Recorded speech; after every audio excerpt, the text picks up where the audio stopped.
Alright, so for the matching shift boot, you can see I already made one before using scraps from my headliner.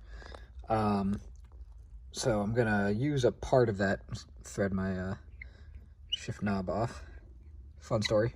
It's an actual cue ball. And just bought it, took it to work, drilled a hole in it, threaded it, and there it goes. Actual cue ball shifter. That's fun. This one I made off of some scrap, and I think I made it a little short in the measurements because I kept trying to like tuck it under the existing rubber boot, but it never wanted to quite sit there. So I'm going to take some new measurements, and then I'm also going to keep this with me just kind of for reference. You know, I can get an idea of the lengths and whatnot that I used for this piece in relation to the measurements I take. So I'm going to get, generally speaking, the bottom, the shifter boot area, whatever, is more of a rectangle than a square. So it's a little bit longer this way than it is this way. So I'm going to get those two measurements real quick. And then we will cut 4 triangles, 2 for this side, 2 for this side, and sew them together. So what I've done is 5 inches on the long side, 4 inches on the short side. So I've got 5 inches here, 5 inches there, marked the center. And then the one that I already had, the boot that I'd already made, had gone about 7 inches up. I think they were a touch on the short side. I want to see about making this one a little bit taller. So I just, 7 inches was basically right at the square. So I just went a hair up longer, 1 more square. So I'm going to just outline my triangle, cut those out. I've left a bunch excess on the bottom, so that should be a little bit easier to tuck under the rubber in the truck. And then once I've got that, I will do the same thing with 2 4-inch, same height, but 4 inches wide instead. And then we will get to sewing. Okay, so now I have my triangles. Correction on the measurements too. So 5 inches is what I need, 5.5 inches is what I cut. The reason why, if you don't know how to sew, don't learn from me. But the one bit that I do know is that to keep a clean seam, you want to put them together inside out and sew on this side. So that way when you turn them back over, they've got that nice folded hidden seam look. If you know how to sew, if you own a sewing machine, you'll be able to do the next part better than me. But basically, that's what I'll be doing. Of course, you want to alternate, you know, 1 5-inch, 1 4-inch. So I'm going to take these two, sew the seam together, and then take these two, sew that seam together, and then that one, and then connect the original two, or the original one and the last one, and then you turn the whole thing back inside out again. Slightly better example, this is the one that I had done previously.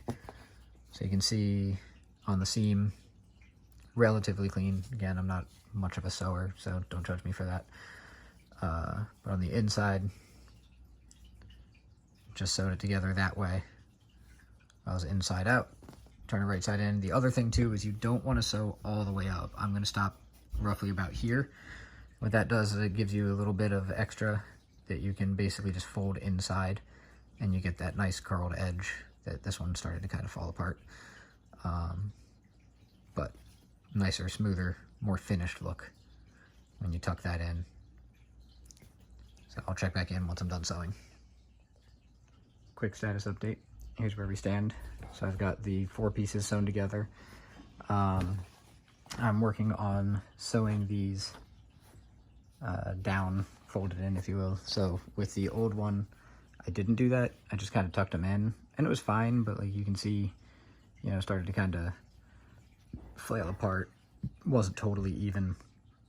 Like tucking them in like that in and of itself was more or less a fine option, but I'm just trying to clean it up a little bit more, so I'm just kind of actually sewing these down.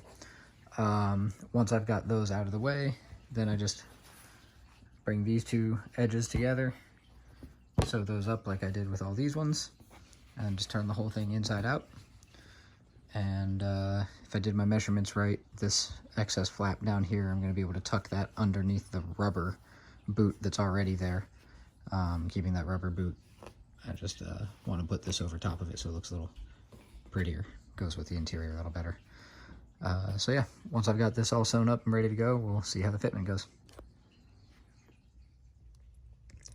So here is the cover, all sewn up, all 4 corners, and then sewed the tips down. Ran out of white thread, so now I got a little pink line there. So what we do is we just flip it inside out. Kind of tough to do one-handed, but we'll make it work. Figure out, we got long side, short side. And then plop it over. Let's see if hopefully that picks it up well enough. So like I said, I left myself a little bit to try and droop underneath the rubber boot cover. So tuck that down in on all sides and corners. Opening's a little wide, but I think that's okay. I think we can live with that. Cool.